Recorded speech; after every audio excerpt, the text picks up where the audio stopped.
Assalamualaikum warahmatullahi wabarakatuh. Perkenalkan, nama saya Hani Rahayu dengan NIM 110120000260 dari kelas 4E Manajemen. Dalam video kali ini saya akan membahas materi tentang pengintegrasian dalam manajemen sumber daya manusia. Oke, baiklah, untuk mempersingkat waktu, mari kita mulai pembahasannya dan selamat menyaksikan teman-teman. Pentingnya pengintegrasian. Pengintegrasian atau dikenal dengan integration ialah fungsi operasional manajemen personalia yang terpenting, sulit, dan kompleks untuk merealisasikannya. Hal ini disebabkan karena karyawan atau manusia bersifat dinamis dan mempunyai pikiran, perasaan, harga diri, sifat, serta membawa latar belakang, perilaku, keinginan, dan kebutuhan yang berbeda-beda dalam organisasi atau suatu perusahaan. Karyawan tidak bisa diperlakukan dengan seenaknya, seperti menggunakan faktor produksi lainnya, seperti mesin, modal, atau bahan baku. Karyawan harus diikut-sertakan dalam setiap kegiatan serta memberikan peran aktif untuk menggunakan alat-alat yang ada. Karena tanpa peran aktif dari karyawan, alat-alat canggih yang dimiliki ini tidak memiliki arti bagi perusahaan untuk mencapai tujuannya. Tujuan perusahaan hanya dapat dicapai jika para karyawan bergairah dalam bekerja, mengarahkan seluruh kemampuannya dalam menyelesaikan pekerjaan, serta berkeinginan untuk mencapai prestasi kerja yang lebih optimal. Jika karyawan kurang berprestasi, sulit bagi perusahaan untuk memperoleh hasil yang baik. Untuk memperoleh perilaku dan sifat karyawan yang diinginkan, manajer harus mempengaruhi kebutuhan fisik dan rohaninya. Jadi, manajer harus berusaha memberikan balas jasa yang adil dan layak serta memperlakukan karyawan dengan baik selayaknya manusia. Masalah pengintegrasian adalah menyatupadankan antara keinginan karyawan dan kepentingan perusahaan agar terciptanya kerjasama yang serasi serta saling menguntungkan satu sama lain. Pengertian dari integritas. Integritas adalah suatu konsep konsisten, tindakan, nilai-nilai, metode, langkah-langkah, prinsip-prinsip, harapan, dan hasil. Dalam etika, integritas dianggap sebagai suatu kejujuran dan kebenaran atau akurasi dari tindakan seseorang. Sedangkan pengintegrasian adalah kegiatan menyatupadankan keinginan karyawan dengan kepentingan perusahaan agar terciptanya kerjasama yang memberikan kepuasan satu sama lain. Selanjutnya ada tujuan pengintegrasian. Tujuan pengintegrasian adalah untuk memanfaatkan karyawan agar mereka bersedia bekerja keras dan berpartisipasi aktif dalam menunjang tercapainya tujuan organisasi serta terpenuhinya kebutuhan karyawan tersebut. Dengan tercapainya tujuan dari organisasi, maka perusahaan akan mendapatkan laba yang besar dan terpenuhinya kebutuhan karyawan dalam perusahaan. Nah, maka loyalitas karyawan itu akan tercipta. Semua perusahaan ingin mendapatkan laba sebesar-besarnya, sehingga adanya kerjasama ini antara karyawan dan perusahaan akan saling menguntungkan satu sama lain. Selanjutnya ada prinsip pengintegrasian. Prinsip pengintegrasian adalah menciptakan kerjasama yang baik dan saling menguntungkan. Jadi di dalam prinsip ini perusahaan dan karyawannya dituntut untuk berusaha agar bagaimana kerjasama yang baik ini tercipta dan benar-benar ada di dalam suatu organisasi. Dan dalam prinsip ini, perusahaan dan karyawan akan saling menguntungkan satu sama lain. Metode pengintegrasian. Yang pertama ada hubungan antara manusia atau human relation. Yang kedua motivasi atau motivation. Yang ketiga kepemimpinan atau leadership. Yang keempat, kesepakatan kerja bersama atau KKB. Dan yang terakhir ada collective bargaining. Kita bahas satu persatu ya. Yang pertama ada hubungan antar manusia atau human relation. Hubungan antar manusia atau human relation adalah kemanusiaan yang harmonis, tercipta atas kesadaran dan kesediaan meleburkan keinginan individu demi terpadunya kepentingan bersama. Tujuannya adalah untuk menghasilkan integrasi yang cukup kukuh, mendorong kerjasama yang produktif dan kreatif untuk mencapai sasaran bersama. Manajer dalam menciptakan hubungan antar karyawan atau manusia yang harmonis memerlukan kecakapan dan keterampilan tentang komunikasi, psikologi, sosiologi, antropologi, dan etologi, sehingga dia dapat memahami dan dapat mengatasi masalah-masalah dalam hubungan kemanusiaan. pengertian motivasi menurut para ahli. Yang pertama ada menurut Schermerhorn Jr. tahun 1996 mendefinisikan motivasi sebagai suatu kekuatan dari individu yang mempengaruhi tingkatan, arahan, dan persistensi dalam menunjukkan upaya pekerjaan. Sedangkan menurut D. Edwin B. Flippo, motivasi adalah suatu keahlian dalam mengarahkan pegawai dan organisasi agar mau bekerja secara berhasil sehingga keinginan para pegawai dan tujuan organisasi sekaligus tercapai. Selanjutnya kita akan membahas tentang teori motivasi. Teori motivasi dikembangkan pada tahun 1950-an. Antara lain, teori motivasi adalah sebagai berikut. Yang pertama, teori hierarki kebutuhan Maslow. Teori ini dikembangkan oleh Abraham Maslow 1954, mengemukakan bahwa kebutuhan individu dapat disusun dalam suatu hierarki. Hierarki kebutuhan yang paling tinggi adalah kebutuhan fisiologis karena kebutuhan ini merupakan kebutuhan yang paling kuat sampai kebutuhan tersebut dapat terpuaskan. Yang kedua, teori Murray. Teori kebutuhan menurut Murray tahun 1938 berasumsikan bahwa manusia mempunyai sejumlah kebutuhan yang memotivasinya untuk berbuat. Kebutuhan manusia menurut Murray antara lain adalah 1. Pencapaian hasil kerja, 2. Afiliasi, 3. Agresi, 4. Otonomi, 5. Pamer, 6. Kata hati, 7. Memelihara hubungan baik, 8. Memerintah, 9. Kekuatan, dan yang terakhir pengertian. Yang ketiga ada teori Alderfer. Menurut teori Alderfer tahun 1972 disebutkan bahwa manusia memiliki kebutuhan yang disingkat dengan ERG atau eksistensi, relativeness, dan growth. Manusia menurut Alderfer pada hakikatnya ingin dihargai dan diakui kebenarannya, ingin diundang dan dilibatkan. Di samping itu, manusia sebagai makhluk sosial ingin berhubungan atau bergaul dengan manusia lainnya. Manusia juga ingin selalu meningkatkan taraf hidupnya menuju kesempatan atau ingin selalu berkembang. Teori ini diperkenalkan oleh Clayton Alderfer. Pada dasarnya Alderfer setuju dengan Maslow bahwa kebutuhan manusia atau individu yang mendorong seseorang untuk termotivasi dalam melakukan sesuatu bersifat hierarki atau memiliki tingkatan. Salah satu perbedaan antara teori ERG dan teori Maslow ada dalam hierarki. Kalau teori Maslow hierarki ini bersifat rigid atau kaku, sedangkan ERG tidak. Selanjutnya yang keempat ada teori dua faktor dari Hertzberg. Teori ini dikembangkan oleh Hertzberg bersama dengan Mausner dan Snyderman. Mereka melakukan penelitian bertanya kepada subjek penelitian tentang waktu itu merasa paling puas terhadap pekerjaannya. Kemudian mereka mencari sebab-sebab akan merasa kepuasan tersebut. Faktor kesehatan atau ekstrinsik merupakan faktor lingkungan yang menyebabkan ketidakpuasan. Teori ini dibangun berdasarkan penelitian empirisnya terhadap 200 orang insinyur dan akuntan sekitar tahun 1950-an. Hasil dari penelitian menunjukkan bahwa seseorang cenderung akan termotivasi atau tidak didorong oleh dua jenis, yaitu yang pertama faktor yang mendorong terhadap kepuasan dan ketidakpuasan terhadap pekerjaan. Cara terbaik untuk memotivasi karyawan adalah dengan memasukkan unsur tantangan dan kesempatan guna mencapai keberhasilan dalam pekerjaan mereka. Yang kelima ada teori X dan Y McGregor Douglas.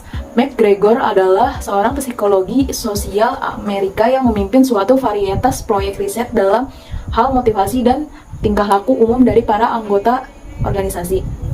Douglas McGregor terkenal dengan teori X dan teori Y dalam bukunya The Human Side of Enterprise.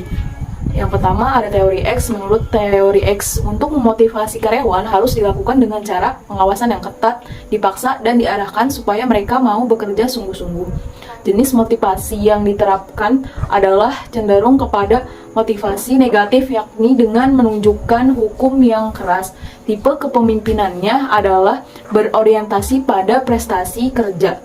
Yang kedua, teori Y. Menurut teori Y, untuk memotivasi karyawan hendaknya dilakukan dengan cara peningkatan prestasi karyawan, kerjasama, dan keterikatan pada keputusan.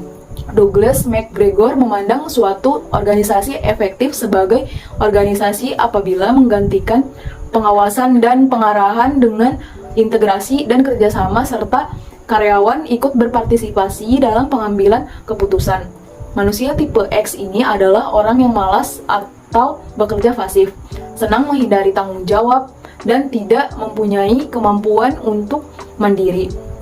Douglas McGregor berasumsi bahwa ada perbedaan antara manusia tipe X dan tipe Y. Manusia tipe X adalah orang yang malas dan bekerjanya pasif, senang menghindar dari tanggung jawab, dan tidak mempunyai kemampuan untuk mandiri. Sedangkan manusia tipe Y adalah manusia yang rajin dalam belajar atau bekerja, bertanggung jawab, dan mampu mengandalkan dirinya sendiri untuk mencapai tujuan. Yang keenam, ada teori ekspektasi dari Lewis dan Fromm. Dalam suatu organisasi, setiap individu memiliki harapan usaha kinerja. Harapan tersebut menunjukkan persepsi individu mengenai sulitnya mencapai perilaku tertentu. Teori ini dikembangkan oleh Lewis dan diterapkan oleh Fromm secara khusus dalam praktik memotivasi. Menurut Fromm, kecenderungan tindakan dipengaruhi oleh kecenderungan kuat lemahnya harapan. Selanjutnya, tindakan akan diikuti oleh pencapaian hasil. Fromm mendasarkan teorinya ada 3 konsep, yaitu yang pertama harapan atau ekspektasi, yang kedua nilai atau valence, yang ketiga pertautan atau unauthority. Apabila kebutuhan individu sangat mendesak, kebutuhan tersebut akan memotivasi individu yang bersangkutan untuk berusaha keras memenuhi kebutuhannya. Yang ketujuh, teori Maslow. Selain Maslow dan Alder, di antara pemikiran lain yang memperkenalkan teori kebutuhan adalah W. Atkinson. Ia mengatakan terdapat 3 kebutuhan manusia yang mendorong seseorang untuk termotivasi dalam berperilaku dan melakukan sesuatu. Jenis kebutuhan sebagai berikut. Yang pertama, kebutuhan untuk berprestasi. Yang kedua, kebutuhan untuk berafiliasi. Yang ketiga, kebutuhan akan kekuasaan. Apabila kebutuhan individu sangat mendesak, kebutuhan tersebut akan memotivasi individu yang bersangkutan untuk berusaha keras memenuhi kebutuhannya. Yang terakhir, ada teori pengukuhan atau reinforcement theory. Teori ini didasarkan atas hubungan sebab akibat dari perilaku dan pemberian kompetensi. Misalnya, promosi tergantung atas prestasi oleh orang yang selalu dapat dipertahankan. Bonus kelompok tergantung pada tingkat produksi kelompok. Teori pengukuhan terdiri dari 2 jenis, yaitu sebagai berikut. Yang pertama, pengukuhan negatif, dan yang kedua, pengukuhan positif. Teori ini memandang bahwa tingkah laku merupakan suatu konsekuensi dari lingkungan. Prosesnya dapat dilakukan diantaranya melalui pengondisian lingkungan sehingga mendorong pembentukan perilaku. Penguatan adalah prinsip yang sangat penting. Tanpa penguatan, tidak akan terjadi modifikasi perilaku. Selanjutnya, hubungan motivasi dengan kepemimpinan. Sekiranya manajer telah memahami bahwa pegawai atau karyawan atau suatu individu di dalam organisasi memiliki berbagai motif yang mendorong perilaku dan tindakan mereka. Fungsi kepemimpinan pada dasarnya adalah tindak lanjut dari pemahaman para manajer terhadap keragaman karakter, motif, dan perilaku para pegawainya dalam suatu organisasi. Semestinya para manajer mengarahkan dan memotivasi para pegawai atau karyawannya untuk menjadi esensi pokok dari kepemimpinan. Kepemimpinan sendiri merupakan bagian dari fungsi pengarahan dalam manajemen. Fungsi pengarahan dalam manajemen ingin direalisasikan, maka kepemimpinan menjadi salah satu kunci pokok yang harus dipahami. Faktor kepemimpinan atau faktor pengarahan sebagai salah satu fungsi manajemen setelah fungsi perencanaan dan pengorganisasian. Selanjutnya ada pengertian pemimpin dan kepemimpinan. Menurut pendapat para ahli, kepemimpinan adalah Yang pertama ada menurut J.R.E. Freeman dan Gilbert tahun 1995. Kepemimpinan adalah proses dalam pengarahan dan mempengaruhi anggota kelompok untuk menjalankan tugas. Dan yang kedua ada menurut Griffin tahun 2004. Pemimpin adalah individu yang mampu mempengaruhi perilaku orang lain tanpa harus mengandalkan kekerasan.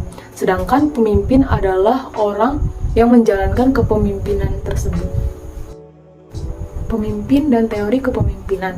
Kepemimpinan yang diterapkan oleh seorang manajer dalam suatu organisasi dapat menciptakan integrasi yang serasi dan mendorong gairah kerja karyawan untuk mencapai sasaran yang maksimal. Pelaksanaan kepemimpinan cenderung menumbuhkan kepercayaan, partisipasi, loyalitas, dan internal motivasi para bawahan dengan cara persuasif. Hal ini semua akan diperoleh karena kecakapan, kemampuan, dan perilaku. Seorang pemimpin harus bersifat sebagai pengasuh yang mendorong, menuntun, dan membimbing asuhannya. Yang pertama, ing ngarsa sung tolodo. Artinya seorang pemimpin haruslah mampu mempunyai sifat dan perbuatan menjadikan dirinya pola panutan dan ikutan bagi orang-orang yang dipimpinnya. Yang kedua, ing madya mangun karsa. Artinya seorang pemimpin harus membangkitkan semangat bersuakarsa dan berkreasi pada orang-orang yang dibimbingnya. Dan yang terakhir, yang ketiga, tuturi handayani. Artinya seorang pemimpin harus mampu mendorong orang-orang yang diasuhnya berjalan di depan dan sanggup bertanggung jawab. Kepemimpinan bertujuan untuk mendorong gairah kerja, kepuasan kerja, dan produktivitas kerja karyawan yang tinggi agar dapat mencapai tujuan organisasi yang maksimal. Gaya kepemimpinan menurut Dr. Andes Malayu Hasibuan. Yang pertama, kepemimpinan otoriter. Kepemimpinan otoriter adalah di mana kekuasaan atau wewenang sebagian besar mutlak tetap berada pada pimpinan atau pimpinan itu menganut sistem sentralisasi wewenang. Pengambilan keputusan dan kebijaksanaan hanya ditetapkan sendiri oleh pemimpin. Bawahan tidak diikutsertakan untuk memberikan saran, ide, dan pertimbangan dalam proses pengambilan keputusan. Falsafah pemimpin adalah bawahan adalah untuk pimpinan atau atasan. Orientasi kepemimpinannya difokuskan hanya untuk peningkatan produktivitas kerja karyawan dengan kurang memperhatikan perasaan dan kesejahteraan bawahan. Pimpinan ini menganut sistem manajemen tertutup atau closed management, kurang menginformasikan keadaan perusahaan pada bawahannya. Pengkaderan kurang mendapat perhatian. Dan yang kedua, kepemimpinan partisipatif adalah apabila dalam kepemimpinannya dilakukan dengan cara persuasif, menciptakan kerjasama yang serasi, menumbuhkan loyalitas dan partisipasi para bawahan. Pemimpin motivasi bawahan agar merasa ikut memiliki perusahaan. Falsafah pemimpin adalah pimpinan adalah untuk bawahan. Dan yang terakhir ada kepemimpinan delegatif. Pada prinsipnya, pemimpin bersikap menyerahkan dan mengatakan kepada bawahan, inilah pekerjaan yang harus saudara kerjakan. Saya tidak peduli, terserah saudara bagaimana mengerjakannya asal pekerjaan tersebut bisa diselesaikan dengan baik. Di sini pimpinan menyerahkan tanggung jawabnya atas pelaksanaan pekerjaan kepada bawahan. Dalam arti pimpinan menginginkan agar para bawahan bisa mengendalikan diri mereka sendiri dalam menyelesaikan pekerjaan tersebut. Kematangan pekerjaan dikaitkan dengan kemampuan untuk melakukan sesuatu yang berdasarkan pengetahuan dan keterampilan. Kematangan psikologis dikaitkan dengan kemauan atau motivasi untuk melakukan sesuatu yang erat kaitannya dengan rasa yakin dan keterikatan. Selanjutnya ada kesepakatan kerja bersama dan kolektif bargaining. Kesepakatan kerja bersama atau KKB adalah sesuatu yang berperan penting dalam menciptakan pengintegrasian, membina kerjasama, dan menghindarkan terjadinya konflik dalam perusahaan. Dengan KKB ini diharapkan permasalahan yang dihadapi karyawan dengan perusahaan dapat diatasi dengan baik. Misalnya, kenaikan gaji atau upah, tunjangan hari raya, pemecatan buruh, dan lain-lain.